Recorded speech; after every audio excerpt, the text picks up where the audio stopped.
Oração, ação, tudo bem com vocês?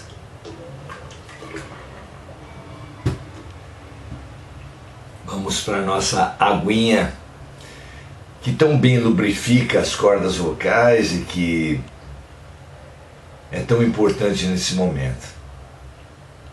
Tudo bem com vocês? Como estão as coisas? As batalhas, as dificuldades, os desafios. Duas pessoas passam pela mesma situação, mas essa vivência pode ter significados e proveito muito diferente para uma e para outra, de acordo com o ângulo de visão, o ponto de vista com o qual cada um vive o que vive. O proveito não vem do que vivemos, mas de como vivemos o que vivemos. Por isso é tão importante essa busca por uma expansão de ponto de vista. É o grande ganho do ponto de vista espiritual. O grande ganho de uma religião ou de uma filosofia é quando o ser consegue tirar dessa filosofia, dessa religião, uma expansão de ponto de vista. A expansão de ponto de vista muda tudo sem mudar nada. Quando a pessoa conquista essa expansão, tudo que lhe parecia infelicidade passa a ser felicidade. Tudo que parecia punição passa a ser remédio. Tudo que parecia doença passa a se mostrar um processo de cura. Veja se isso é possível para você. Veja se você já consegue, nos seus estudos, na sua maneira, nos seus desafios, nas suas dores ver desafios, nos seus problemas ver soluções. O ponto de vista espiritual consegue isso para todos nós e é um benefício maravilhoso. Vamos lá, vamos buscar isso.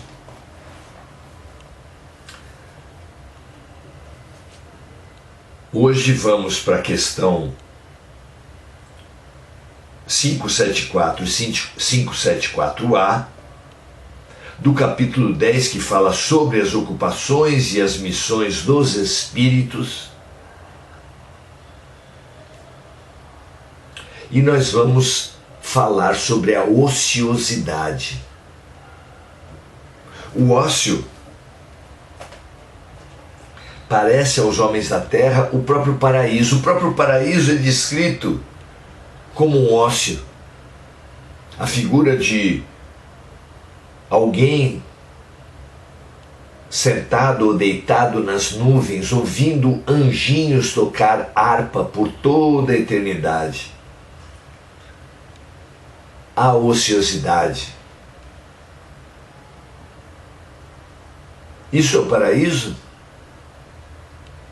O paraíso na Terra é visto como a aposentadoria, o único momento em que um trabalhador ganha sem trabalhar. Chamamos de aposentadoria por ser um período em que ficamos reclusos nos nossos aposentos. Será que é realmente bom o ócio, a inutilidade? Será que isso que corremos atrás parecendo um paraíso, será que é mesmo?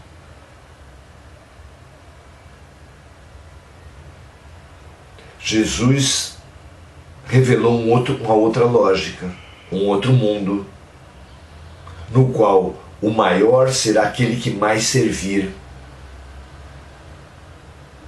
Na terra, o maior é aquele que faz menos coisas, aquele que não tem obrigações, aquele que não tem utilidades. que vive para o seu prazer.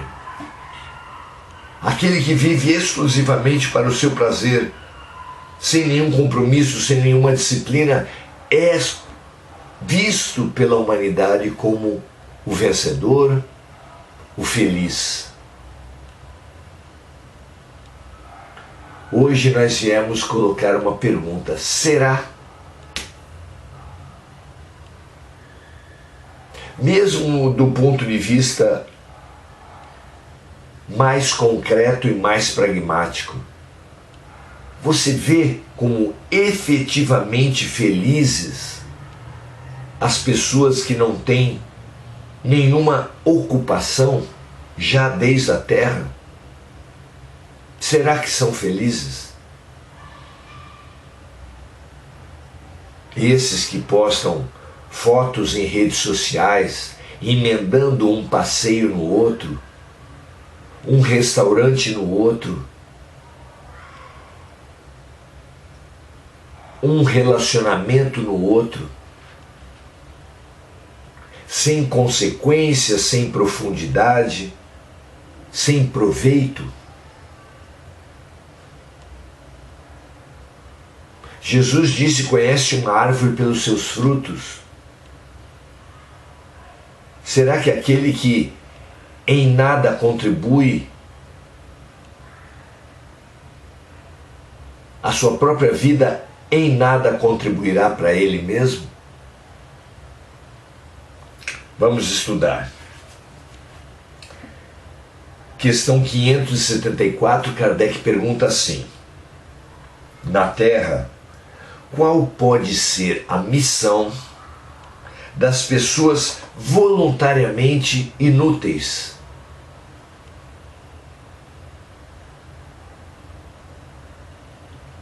Os espíritos respondem da seguinte forma: realmente existem pessoas que vivem apenas para si mesmas e não sabem se tornar úteis para nada.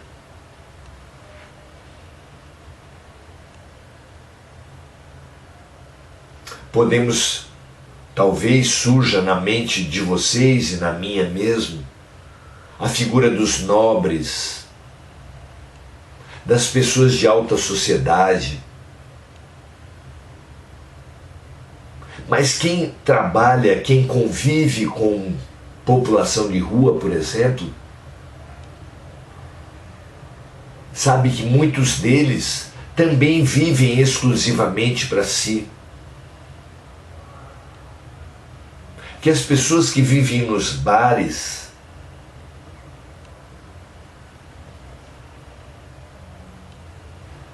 também vivem exclusivamente para si. Então pode-se ter uma vida inútil com mais ou menos dinheiro. Continuam os espíritos comentando a situação. São seres dignos de compaixão, porque a sua inutilidade lhes trará intensos sofrimentos. Muitas vezes seu castigo já se inicia nesta encarnação, pelo tédio e pelo desgosto que a vida lhes causa. Muitas pessoas sofrem por esse vazio, por essa inutilidade, por esse tédio, por esse desgosto com a vida. Isso acontece no meio de luxos ou no meio da rua.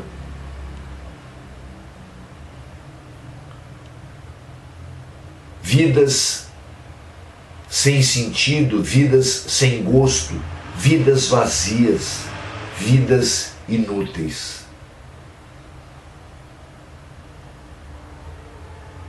E digo mais, talvez, é bem provável que todos nós em algum momento já tenhamos sentido esse tédio, esse vazio, esse desgosto com a vida. Se assim for verdade, essa reflexão de hoje serve para todos nós. Em primeiro lugar, por aquilo que já falamos, por a nossa sociedade supor que a felicidade seja esse tédio, esse nada a fazer. Tanto que tem uma expressão em italiano que identifica bem isso, o dolce far niente, a doçura de não fazer nada. Vejam a que ponto vai a nossa suposição. Então, em primeiro lugar, precisamos pensar sobre o ócio por estar no ócio, na vida inútil, no vazio, o nosso próprio ideal de felicidade. Mas também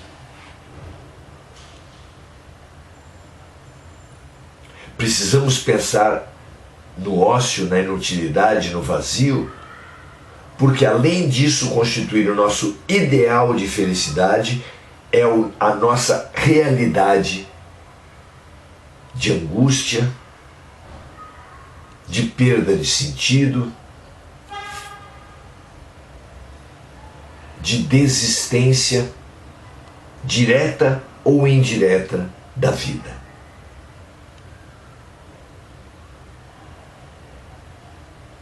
Porque esse vazio, esse desgosto, essa inutilidade está no fundo de boa parte dos vícios, boa parte das pessoas que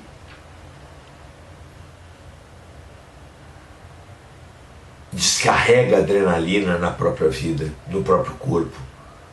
Como alguém que, comendo um prato sem gosto, acrescente ketchup, mostarda, maionese. Quem acha que a vida não tem sentido, não tem uma razão de ser, quem vive o desgosto do vazio, pode também adicionar coisas ao seu corpo e à vida. São os adictos, os drogadictos.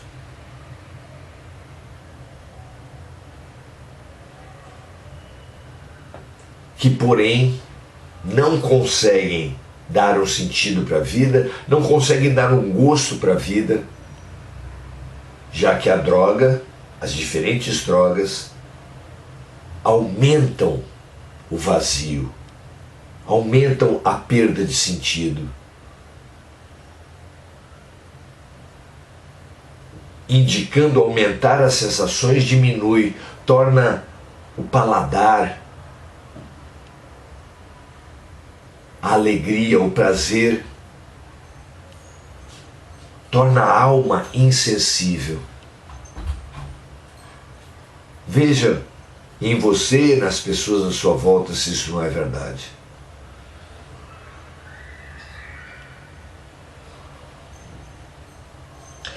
Se os espíritos podiam escolher, por que preferiram uma existência que não lhes traria nenhum proveito? Por quê? Dizem os espíritos, entre os espíritos existem também os preguiçosos, que recuam diante de uma vida de trabalho. Deus os deixa agir assim, porque mais tarde compreenderão através do próprio sofrimento os inconvenientes dessa inutilidade. Eles serão os primeiros a solicitar uma oportunidade para recuperar o tempo perdido. Pode ocorrer também que tenham escolhido uma vida mais útil. Entretanto, uma vez encarnados, recuam diante da execução da tarefa e se deixam influenciar por espíritos que os incentivam a permanecer na ociosidade.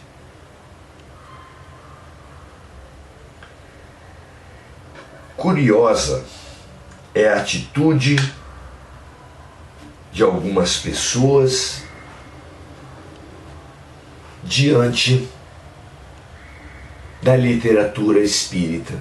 Quando algumas pessoas leem o livro Nosso Lar, que descortinou de uma maneira prática e objetiva a vida no mundo espiritual, na verdade é toda uma série que André Luiz fez de 14 livros com esse título, A Vida no Mundo Espiritual. Mas essa revelação dos espíritos decepcionou muito as pessoas, exatamente porque viram que após a morte a vida é de muito trabalho, que após a morte os espíritos medianamente evoluídos, que são aqueles que alcançam uma colônia espiritual como o Nosso Lar, trabalham e trabalham muito. Que na verdade o espírito, quando é evoluído, sequer dorme, sequer se alimenta. Vive uma vida de trabalho, de serviço, de estudo permanente. Para aqueles que pensarem, nossa, mas que inferno é esse céu? Para esses pode parecer alentadora a revelação de que também no mundo espiritual há seres que vivem para a inutilidade, que vivem apenas para si mesmos, que deixam de aproveitar a vida.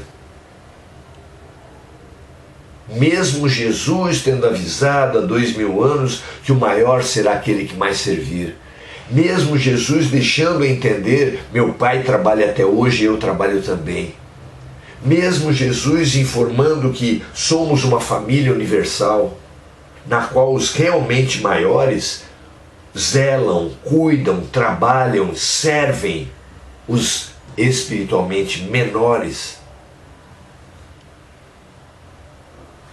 Mesmo assim, o homem criou essa teologia do paraíso de ociosidade, do paraíso de inutilidade, correspondente à felicidade da terra, do dolce far niente.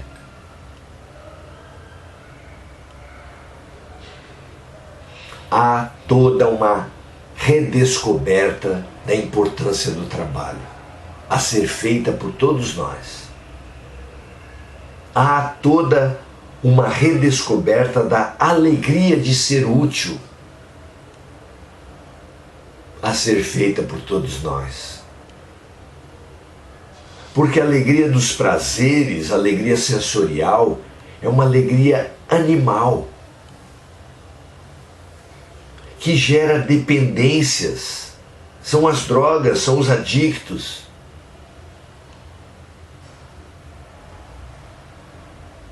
Enquanto que a alegria de ser útil, a alegria de servir, a alegria de contribuir com algo, com alguma coisa, com uma planta, com um animal, com a natureza, ou com uma sociedade, com um grupo, com uma família, com um amigo, com um filho, elas são tão alentadoras, tão esperançadoras, tão felizes, verdadeiramente felizes, que nos impulsionam a mais e mais serviços, deixando-nos entrever que essa vida infernal de trabalho e estudo que nós vemos nos espíritos elevados, segundo a revelação deles mesmos, é, para eles, um constante renovar de alegrias.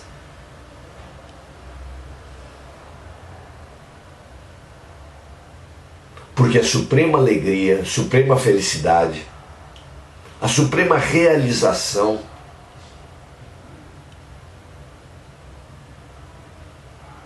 é ter potenciais e ver-se crescer, Veja a alegria de uma criança. A criança vem tão eufórica quando aprendeu alguma coisa na escola.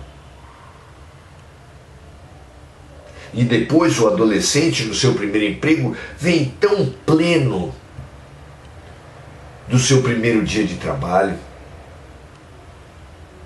que nós precisamos perguntar o que acontece conosco, que depois de algum tempo de escola, ela seja uma rotina insuportável.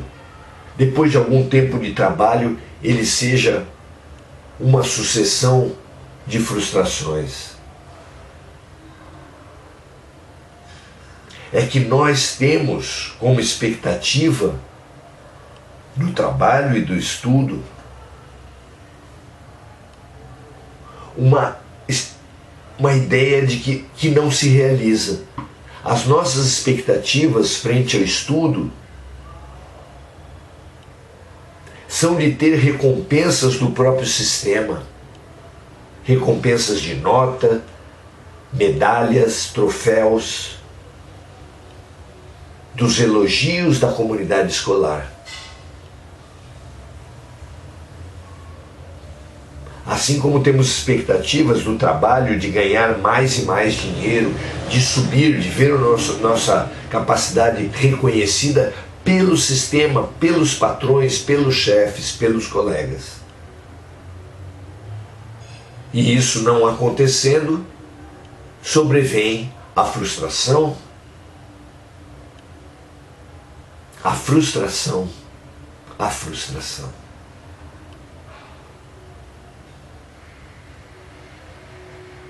Fazendo com que ansiemos cada vez mais pela ociosidade.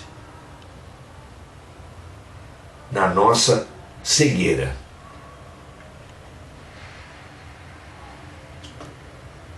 Como é bom servir e estudar. Mas para fazer isso com gosto, precisamos resgatar a criança em nós. Precisamos resgatar essa alegria de aprender e ser útil, que é a grande alegria da vida. E que independe de reconhecimentos sociais, de salários, de dinheiro, de troféus. Que depende apenas de uma perspectiva espiritual, de um autoconhecimento,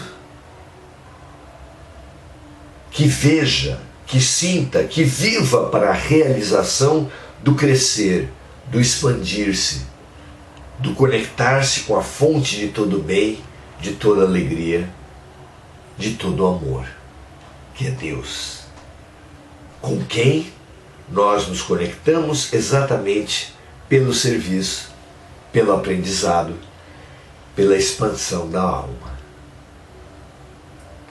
Muito bom. Que essa consciência nos banhe e nos direcione os nossos dias.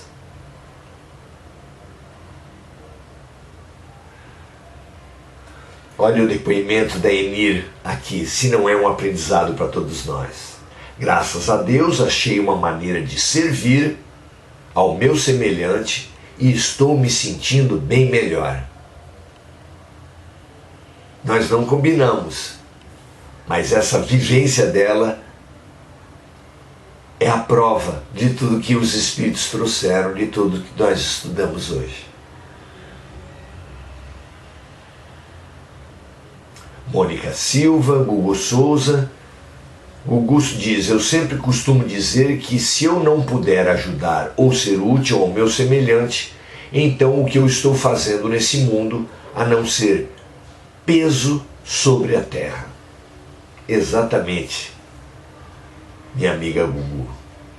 É isso mesmo. E emite aqui a sua gratidão a todos nós pelo momento, pela amizade, pelo aprendizado. Angélica Sayonara diz: eu vivo o desgosto do vazio, infelizmente, queria mudar isso. Também confirmando o que a gente está falando aqui. E confirmando a importância de buscarmos dentro de nós a nossa utilidade, o nosso talento,